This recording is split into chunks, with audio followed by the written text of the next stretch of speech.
live the life beyond the boundaries we set on ourselves, to live and to run boundless, to be inspired, to achieve, to overcome the mountaintop in our life.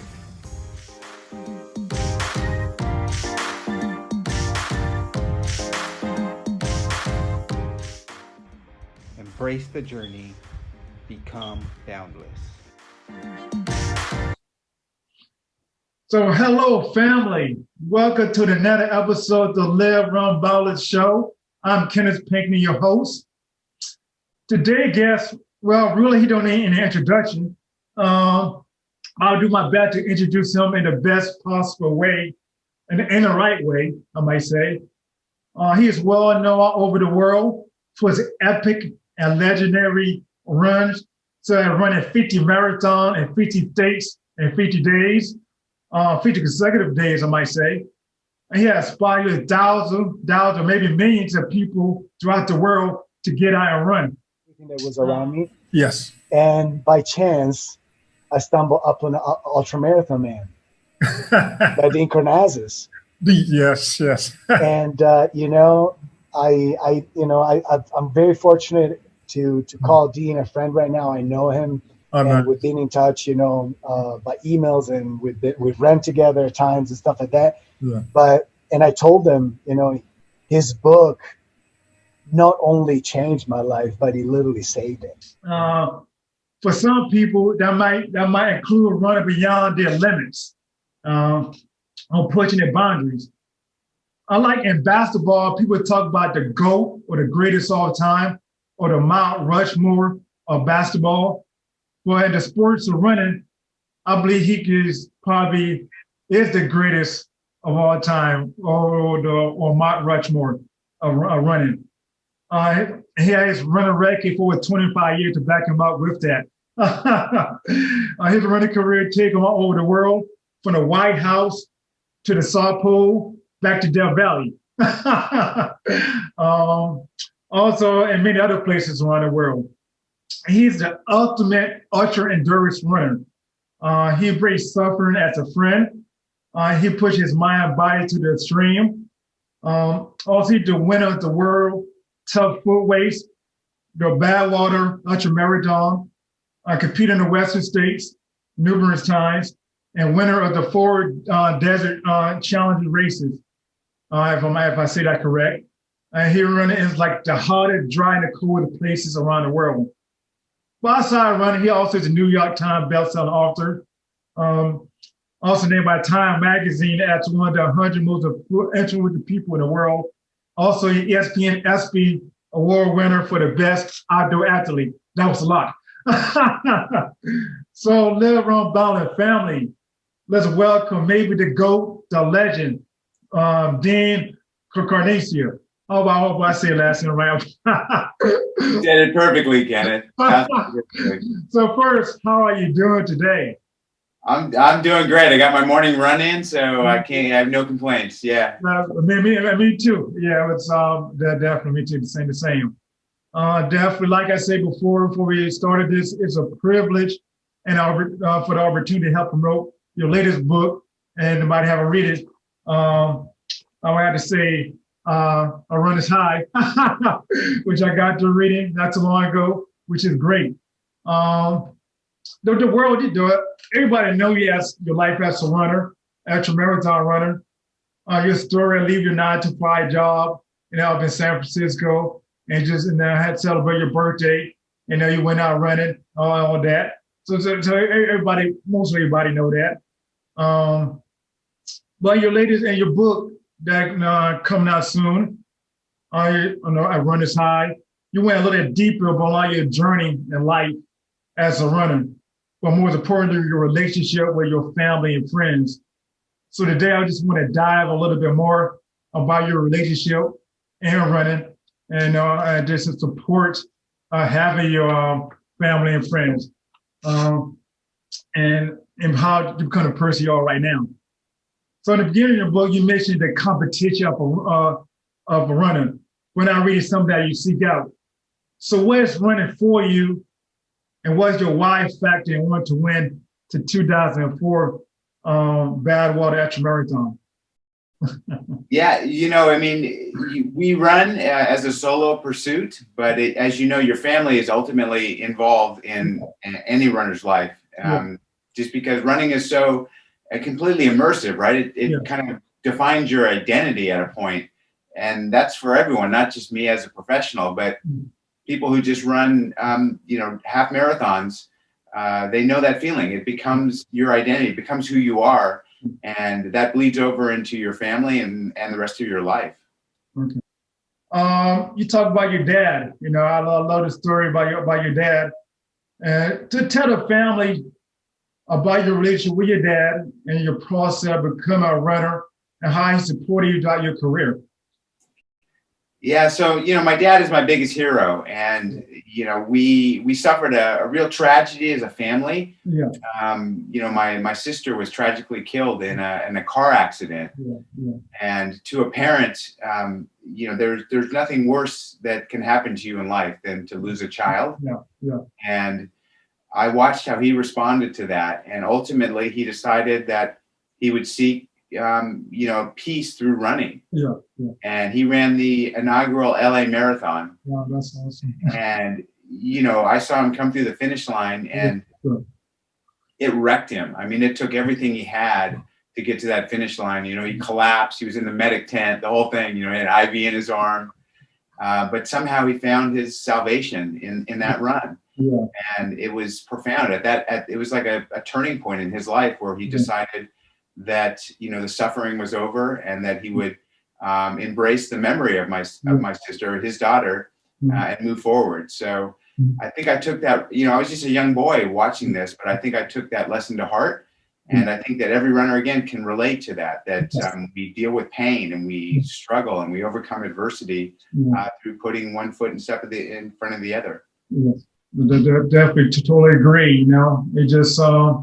It just abbreviates the suffering and pain, and really just turning something I see like terrible, just really just finding like, a place of solitude, just embracing that,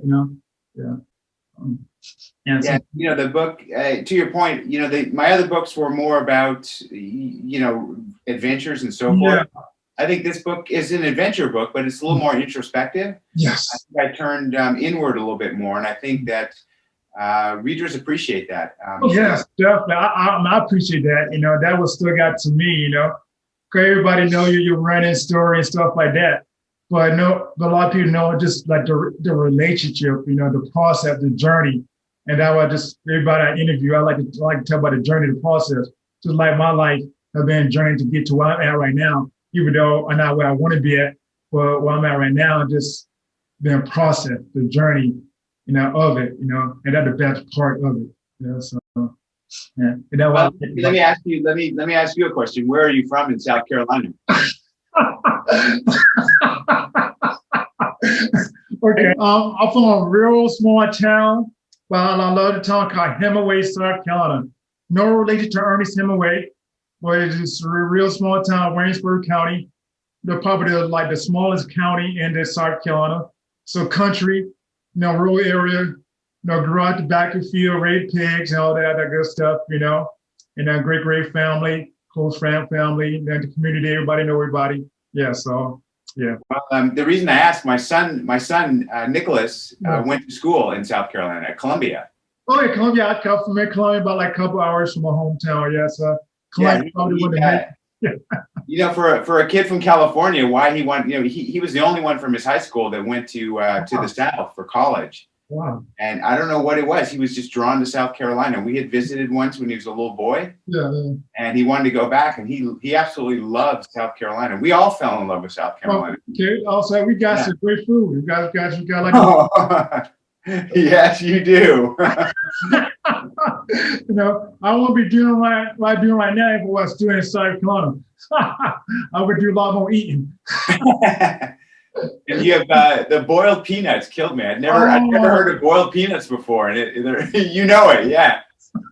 Don't get me started on that. And I can talk about food all day. So I know, so it's all good. you catch me off guard with that one. Yeah, so So I'm glad you like cycling, you know. I mean, I'll tell you what, though, running in Colombia in the summer was tough. Oh man, that humidity. I mean, I run across Death Valley and it's hot, but it's a dry heat. Oh yeah, I know. Oh, that humidity, brother. Yeah. Pressure.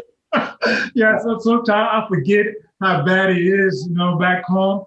You know, like I go home and visit my family and stuff like that. I need to go run around the track in the summertime.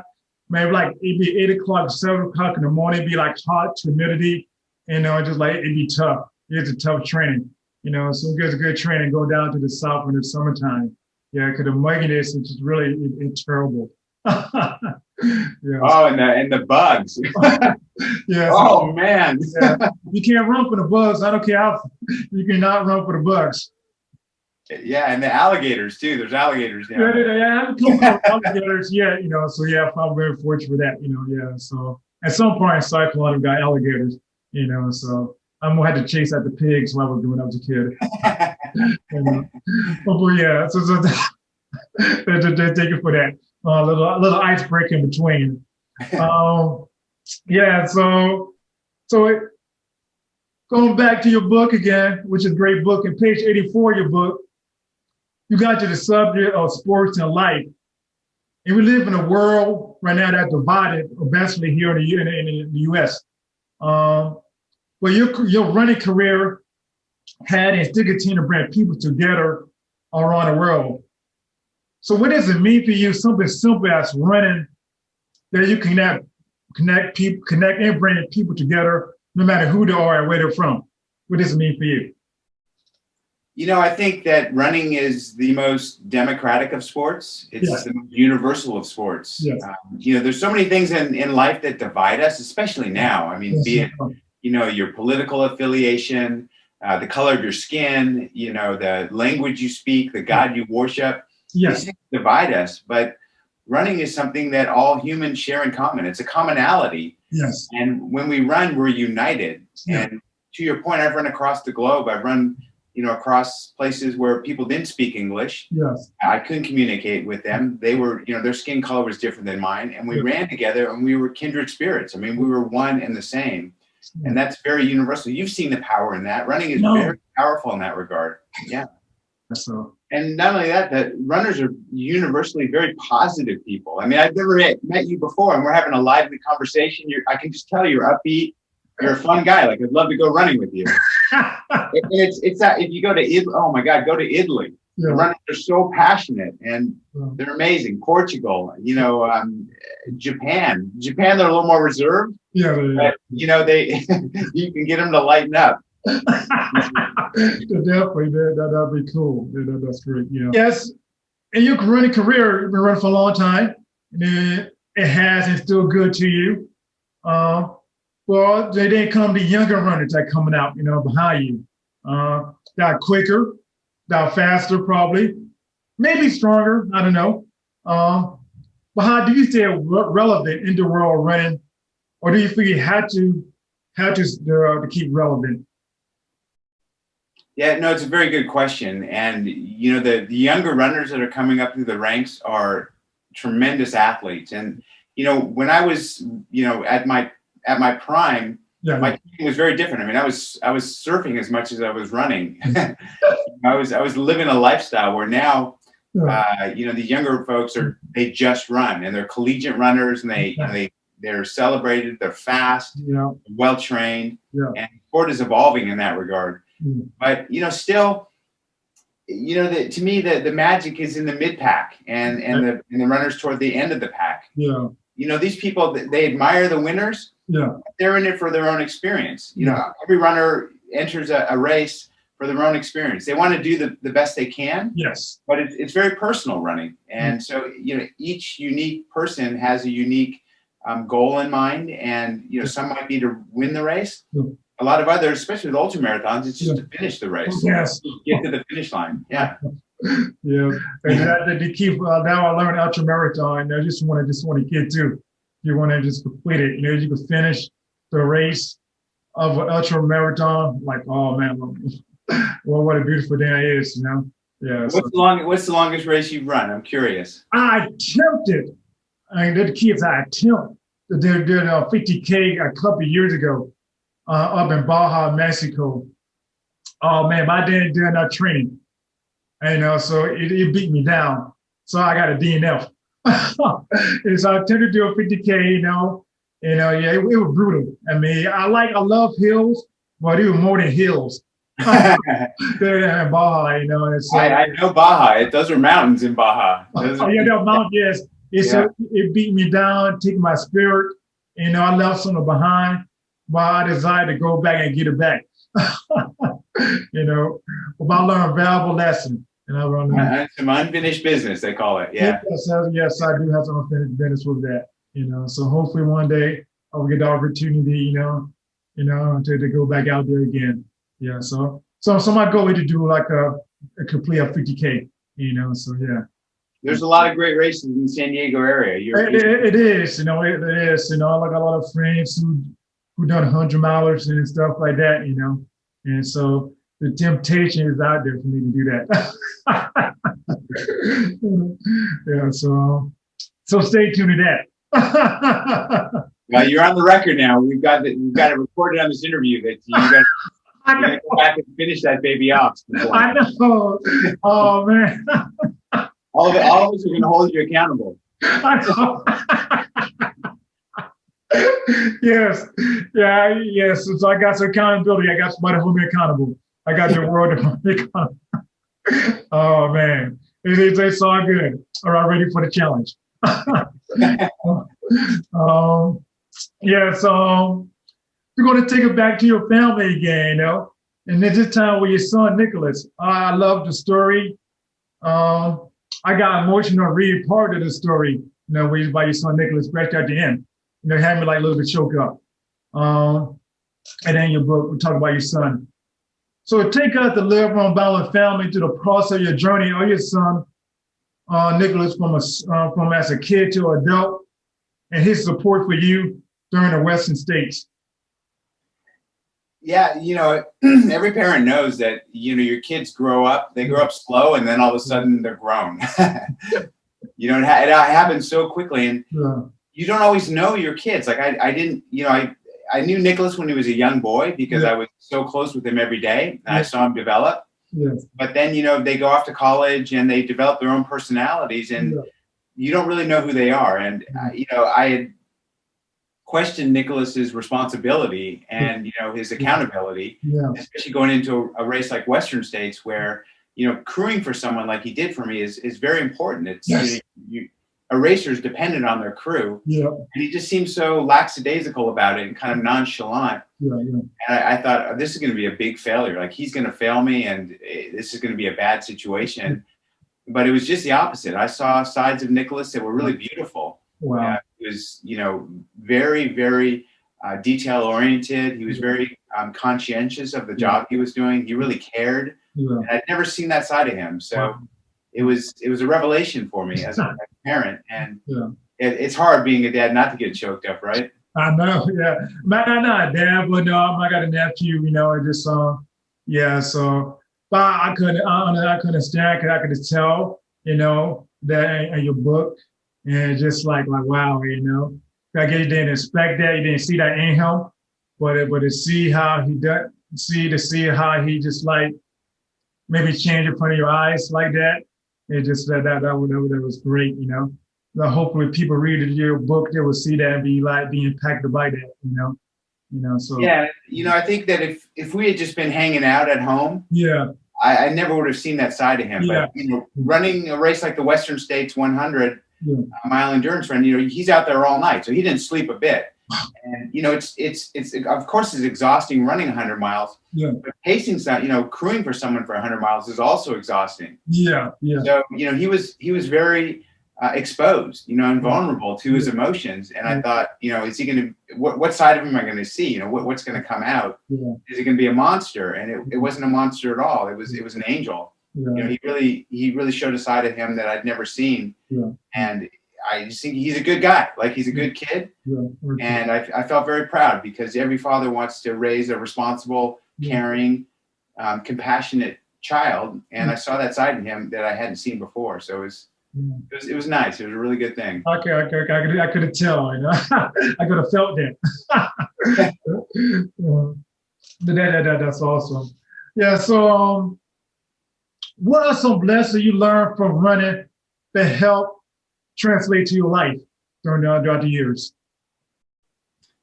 I've learned that when things are really bad, there's an opportunity for growth. So, when you succeed at something, you usually just, high five the other finishers and walk away. But when you fail, you really do some introspection, and you really take stock of where your life is at, and how you can move forward. So, I've learned a lot more through failure than through success. And I've learned a lot more through struggle than comfort. I think comfort is very overrated. Yes. I think, we've always thought that if we were comfortable, we'd be happy. And in so many ways, we're so comfortable, we're miserable. There's no struggle left in our lives, but every runner confronts struggle. I don't care if it's your morning 2-mile run. It's going to hurt. It's going to suck. I know. You know the feeling, and every runner knows that feeling of, I want to stop. It hurts too much. And to push through that, you really learn a lot about yourself. Oh, yeah, definitely. I could relate so much, just running this morning for a good friend of mine, just like it was tough the first couple of miles, had rolling hills and stuff like that. I said, man, but just keep going. And just like, oh man, just, like glad you went through it, and you're able to finish it. And that's the key, go through the struggle, but don't give up, don't stop, keep pushing, keep find a way to get through it, and you're glad you did. You reflect on it, look back on it, and say like, what a beautiful thing to struggle. Yeah. And when you struggle with a friend, shared suffering brings people together. Oh yeah, when you struggle together, you grow much tighter, and that. I mean, from your background, you've seen that in many elements of your life. You've noticed that, I'm sure. Yeah, so definitely a lot to learn. How running a life, could go hand in hand, so I definitely. But also have that support, maybe support of family members who probably don't really run. Like, so what it's like having the support of your wife, and your running career and what she meant for you. Yeah, no, I mean, I married an angel. She's so supportive of me, and she's not a runner. I mean, she runs if she's being chased by an animal. But we've all seen relationships either grow closer when one spouse starts running, or the opposite. We've seen relationships blown to smithereens when one partner starts running. So it's very polarizing running. It's either going to bring you together or it's going to push you apart. And my wife and I, we've grown very close to my running. Oh, that's awesome. Now, I guess the key is just get understanding why you do what you do, and how the point is for you, and get you understanding that, and just understanding one another, so, and that can relate to too. When I first started running, my wife, everybody spent some running shoes and all that, get up early in the morning, and but she understands what it meant for me, And just the running community, the running family, and what it does to me, and it's kind of like embrace it, Is your wife a runner?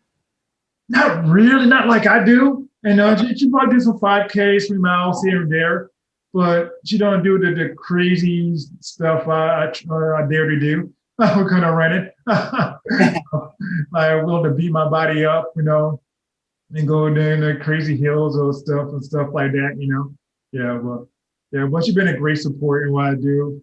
We build a lot of relationship with different people in the running community, and that'd be great. Also build a relationship, so definitely. Do you have any races on the calendar coming up?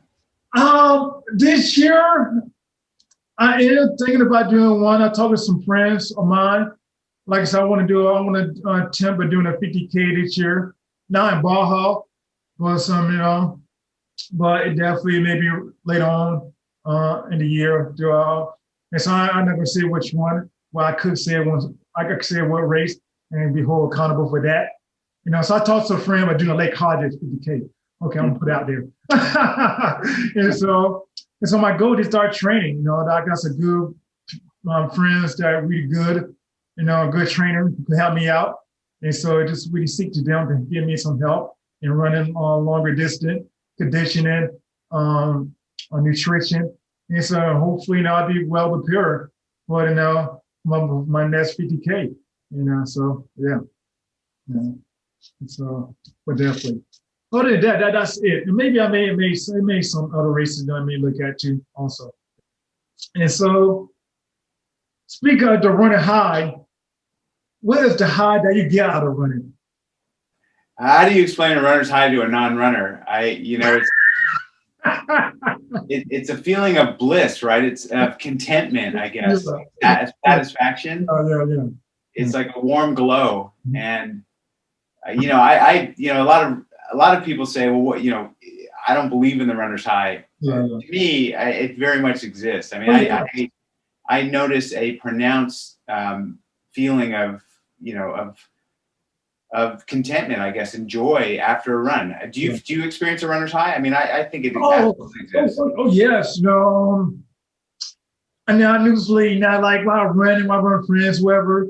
I get to the point just like, oh man, just right there, go beat one hill, get to a certain point in my run. I just yelling and screaming, crazy, and just really because able to complete a certain point in my run. And just like, it's just a feeling that come over you, and just like, I yells a lot, I'm having to scare some people the past few months. Because I got a mantra I use all the time: love it, hate it, embrace it. Yes, I just screamed that. It's just really yeah. I mean, yes, it's hard to explain, but yeah, I do give like a real running high, yeah. I do. I mean, I definitely, if I don't run for a couple days, I don't feel complete. I don't feel whole. Yeah. It's definitely, I feel, I got some friends who, I mean, everybody knows somebody who does that, got to run, don't feel right if you don't run. And reading more your book, on page 128 of your book, you talk about navigating your own course in life and being non-conformance or taking a path less traveled. How do you know that running was your purpose in your life? What was that point in your life where do you know that this is my purpose? This is what I'm meant to do? Yeah, for me, it happened on my 30th birthday. Okay, yeah. Yeah. When I walked out of a bar in San Francisco, completely, inebriated, and decided I was going to run 30 miles at midnight, and stumbled down the road, and about midway through, when I sobered up, I thought, what am I doing? This is crazy. But something just clicked. Like, this is why you're on Earth. This is where, why you were put here. Yeah. And it's a simple thing, running, right? It's not, it's not a great calling. It's a very simple act, but it is what I am inside. Yeah. So I decided, dedicate your life to it and just see what happens. Yeah. But you done more besides, you just didn't do it for you. I think you kind of help so many people with that, with your purpose. You create a platform to really inspire others. Just like I interviewed Mickey, one of my interviews. Your name come up. How he was inspired by reading your book, for him to do UltraMarathon and stuff like that. He went from being a model to being an UltraMarathon runner, you inspired him. And so that I think that's the greater purpose, you serve, in inspiring other people, honestly, Kenneth, that's been the greatest reward to me. Yeah. You just can't quantify that. Like, it's beyond money. Yeah. When someone sends you a message saying, you changed my life. Yes. And I have thousands of letters from fans, and literally it's the first sentence, like, you changed my life. Yeah.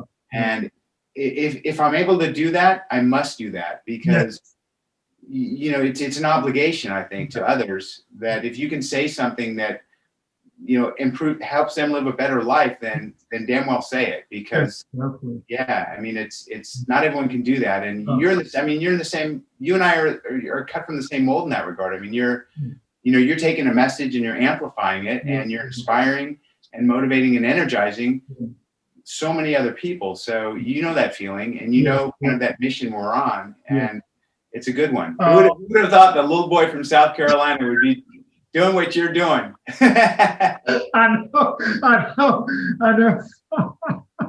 It's still crazy, it's still got me down my word for last year when I started the process.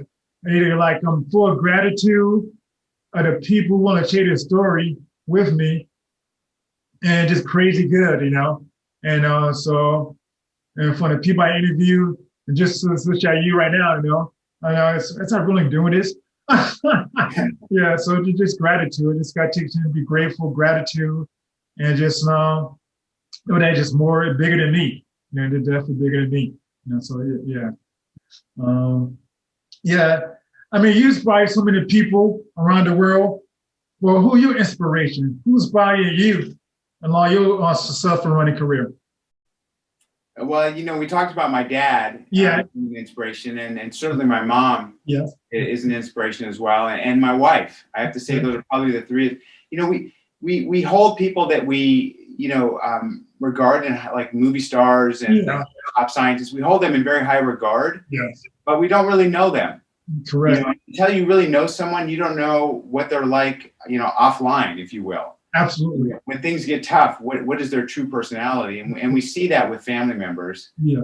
And I think that's why, the people I most admire are the people that I really know. Okay. I've seen them suffer, and I've seen them go through adversity, and I see how they respond to that. And those are the people, they're everyday heroes. Yes. They're not mainstream heroes. Yeah. I could totally agree on that. It's people that who know you, you know them, and you see their life, you see what they went to, and how they've been a help to you. Yeah, so definitely I can relate, I can understand where you come from with that. During your successful career, been all over the world, what probably been your biggest obstacle or challenge they had to face in running in life, and how were you able to overcome that hill in your life?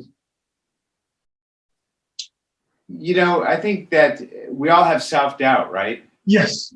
We all worry about, can we rise to the occasion? Yes. Can we pull it off? Yeah. And I think that, resilience is such an important quality, because, people look at me and say, wow, everything's come so easy to you. It seems like everything you do is golden. Yes. And, you've written 5 books. Yeah. I could pull out a whole drawer full of rejection letters. People have said, "Nah, come on, you're kidding yourself." We've all dealt with so many no's. And, getting up after a no and moving forward and believing in yourself has probably been my toughest challenge, because when there's no like career path for being a runner. Most runners have a very short career, and when their competitive years are over, they're done. Yeah. And I didn't want to be that guy. I wanted to make this a lifelong vocation. Okay. And I had to kind of chart my own path, right? I had to navigate in uncharted waters. Yeah. And that's kind of spooky. It's scary, because you're never quite sure you're moving in the right direction. I know. Yeah. My dad always says it's not how many times you get knocked down that matters. It's how many times you get back up. Absolutely. Definitely. So we close to the end. Hopefully time go by so quickly. What's your boundless motivation and thoughts in a few words? I think that balance is overrated for structured chaos. Okay. So especially now with COVID, we've all learned to live with uncertainty, and that's tough. It's real tough to not know, in the morning, what's going to happen with the world. Yeah. And to me, it's can you can you find harmony in all this discord and imbalance that's all around us? And that it really takes, I think, some long running. I think, you talk with God on these long runs and you get good advice. And so to me, it's if you're listening or watching this and you're a runner, you're nodding your head. If you're not a runner, you're probably thinking, maybe I want to try it. And I think both of us would encourage people to try it. If they keep coming back for some more, and just know this transformation. Know the transformation physically and mentally, what it could do to you. You will fall in love with it, But you gotta be willing to go through the you really gotta go through the suffering. You gotta be willing to go through the pain and of it, Yeah. Well, I mean, there's the saying, embrace the suck. And I really encourage people to shift their paradigm on pain. When you go running, don't think maybe this is the run that's not gonna hurt. Because there is no such run. Say this run is gonna hurt. And I'm gonna suck it up and love it. Like I'm gonna love the pain and bring it on. I give it to me. Yeah. So, but thank you again, Dean, for this opportunity, for joining me and the LiveRoundBoundless family today. Definitely for gratitude. And one more time, the latest book, A Runner's High. I just went through the page. I highlighted a bunch of stuff for a lot of pages. Write down what you know. You probably can't see right now because of the light. But yeah, it's definitely a great book. It's definitely in-depth book, more besides just running, but it's just the journey, the process, the relationship with family, with friends, and just really definitely it got my attention. I love it. I love the book. And at the end, it definitely had me choke up a little bit. So it's a great book. And definitely everybody should get it. But before I leave, last word you want to leave the LiveRoundBoundless family? Yeah, I think there's maybe a quote from my book that goes like this: when you get to where you're going, keep going. Okay, definitely. And thank you, LiveRoundBoundless family, for joining me for another episode of the LiveRoundBoundless Show. Live a life beyond the boundaries that you set to yourself. Until next time.